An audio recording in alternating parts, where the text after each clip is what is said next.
सबक नंबर 10 घड़ी उर्दू बाल भारती छठी जमात का सबक है, जिसके आज हम सवाल और जवाब देखने जा रहे हैं।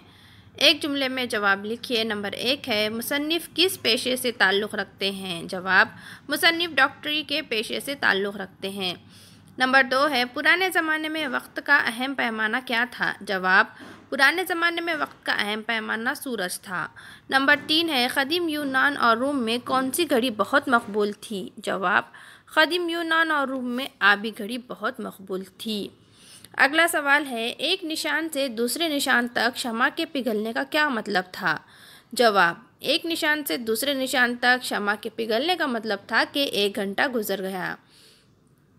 अगला सवाल है, खलीफा हारून रशीद ने खूबसूरत घड़ी किसको भेजी थी? जवाब, खलीफा हारून रशीद ने खूबसूरत घड़ी फ्रांस के बादशाह शारलमीन को भेजी थी। अगला सवाल है, लोहारों की बनाई हुई घड़ियाँ कैसी थीं? जवाब, लोहारों की बनाई हुई घड़ियाँ बड़ी और भारी थीं। अगला सवाल है, धूप घड़ी कब बेकार हो जाती थी? जवाब, धूप घड़ी रात के वक्त बेकार हो जाती थी। अगला सवाल है, रेत घड़ी को कब उल्टा करते थे? जवाब, जब घंटा पूरा हो जाता और ऊपर की तमाम रेत नीचे पहुंच जाती, तब रेत घड़ी को उल्टा कर देते थे। अगला सवाल, रेत घड़ी का रिवाज कब कम हुआ? जवाब, रेत घड़ी का रिवाज इस वक्त कम हुआ जब कुल पुर्जों की बनी हुई घड़ियां आम हो गईं।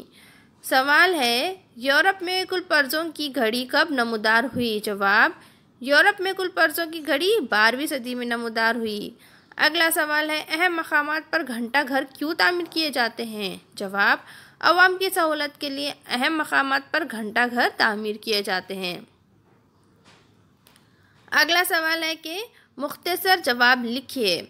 नंबर 1 है, लोग अब भी दूर दूर से आकर इन घंटा घरों को क्यों देखते हैं? जवाब, बाज़ शहरों में जो घंटा घर बनाए गए वो फ़न तामीर और माहिराना कारीगरी का आला नमूना थे। हर घंटे पर सिपाहियों की कतार या तारीख़ी हस्तियों का हम शक्ल निकल कर बताता कि 1 घंटा पूरा हो गया।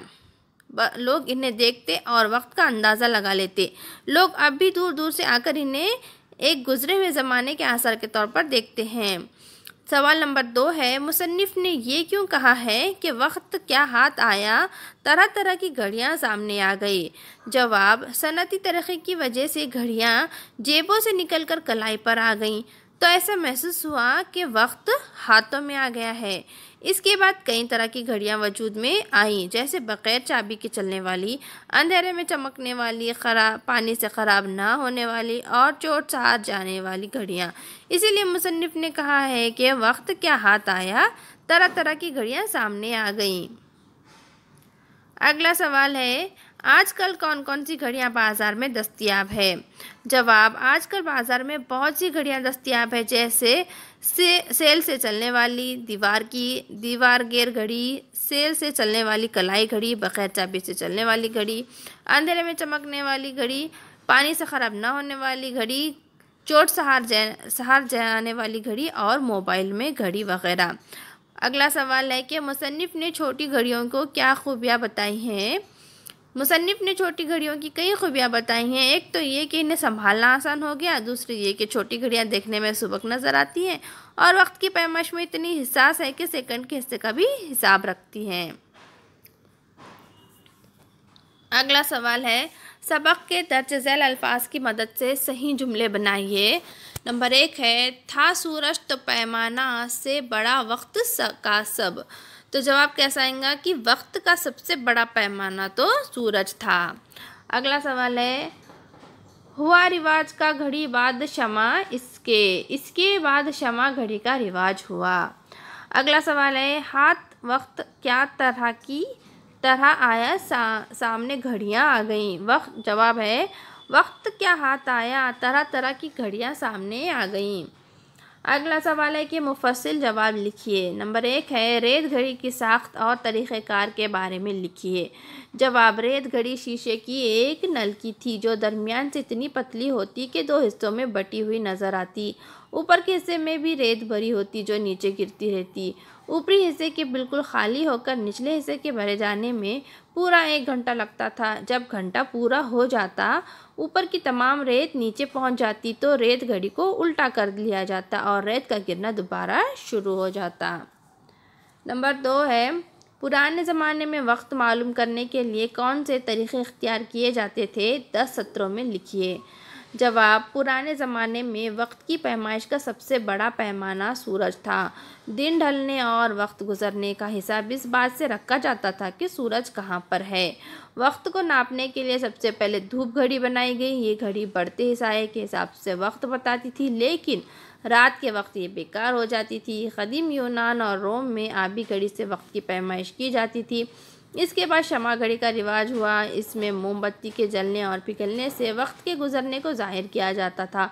इसके बाद रेत घड़ी वजूद में आई। ये घड़ी शीशी की एक नलकी थी जो दरमियान से इतनी पतली होती कि 2 हिस्सों में बटी हुई नज़र आती। ऊपर के हिस्से में रेत भरी होती थी जो नीचे गिरती रहती। जब 1 घंटा पूरा हो जाता, ऊपर की तमाम रेत नीचे पहुंच जाती। रेत घड़ी को उल्टा कर लिया जाता और रेत का गिरना दोबारा शुरू हो जाता। रेत घड़ी के बाद कुल पुर्जों की बनी हुई घड़ियां वजूद में आई। लोहारों ने ये घड़ियां बनाई थी जो टन टन बजती थी। अब लोग महज सुनकर बताते थे कि वक्त क्या हुआ है। अवाम की सहूलत के लिए शहरों के अहम मकामात पर बड़े बड़े घंटाघर बनाए गए। हर घंटे पर सिपाहियों की कतार या तारीखी हस्तियों की छवियां निकल कर बताती कि घंटा पूरा हो गया है। लोग इन्हें देखते और वक्त का अंदाज़ा लगा लेते। पुराने ज़माने में वक्त मालूम करने के यही तरीक़े राइज थे। अगला है, ज़बान का मुतल्ला और क़वायद है, जिसमें इसमें कैफ़ियत की तारीफ़ दी गई है। जिन इसमों की हालत को हम अपने जहन से समझ सकते हैं या महसूस कर सकते हैं, इन्हें हम क्या कहते हैं? इसमें कैफ़ियत कहते हैं। मसलन बेताबी, बेचैनी, बहादुरी वगैरह। यानी हम इन चीज़ों को अपने जहन से समझ सकते हैं, महसूस कर सकते हैं, इसीलिए इसे इसमें कैफ़ियत कहते हैं। यानी कि कोई भी किसी हालत की कैफ़ियत बयान हो रही है यहाँ, इसीलिए हम इसे इसमें कैफ़ियत कहेंगे। तो नंबर 1 है सवाल, बताइए कि इन जुमलों में कौन से अल्फाज इसमें कैफ़ियत हैं। देखिए यहाँ 4 सवाल दिए गए हैं। धूप घड़ी के साथ मुश्किल ये थी कि रात के वक्त बेकार हो जाती। दूसरा है, धूप घड़ी घंटों का हिसाब रखती थी। नंबर 3 है, अवाम की सहूलत के लिए घंटाघर तामीर किए गए। और नंबर 4 है, लोग इन्हें देखते और वक्त का अंदाज़ा लगा लेते। तो शुरू में सब में पहले जो जवाबात हैं यहाँ पर, जो पहले का है उसमें इसमें कैफ़ियत यानी कि मुश्किल। धूप घड़ी के साथ मुश्किल ये थी कि रात के वक्त बेकार हो जाती। यहाँ कैफ़ियत क्या बता रहा है? मुश्किल। नंबर 2, धूप घड़ी घंटों का हिसाब रखती थी में हिसाब ये क्या है? इसमें कैफ़ियत है। नंबर 3, अवाम की सहूलत के लिए घंटाघर तामीर किए गए, तो सहूलत ये क्या है? इसमें कैफ़ियत है। और नंबर 4 है, लोग इन्हें देखते और वक्त का अंदाज़ा लगा लेते, यानी इसमें वक्त ये इसमें कैफ़ियत है। सवाल है, ज़ैल के अल्फाज में इसमें कैफ़ियत तलाश करके लिखिए। नंबर 1 है, इसमें बीमार, तैयार, परेशानी, बुराई, फ़ौज, हंसी, बड़ाई, मुजरिम, पहरेदारी, वफ़ादारी, चोरी छिपे। तो इसमें हमें इसमें कैफ़ियत तलाश करना है। तो जवाबात देखिए, इसमें कैफ़ियत यानी इसमें परेशानी बताई जा रही है, कहीं बुराई है, कहीं हंसी, बड़ाई, वफ़ादारी, ये सब इसमें कैफ़ियत को ज़ाहिर करते हैं। तो आज हमारे यहाँ सबक नंबर 10 घड़ी के सवाल व जवाबात मुकम्मल हुए। हम अपने अगले वीडियो में अगले सबक के सवाल व जवाबात देखेंगे। हमारे चैनल को सब्सक्राइब करें और वीडियो को शेयर और लाइक करें।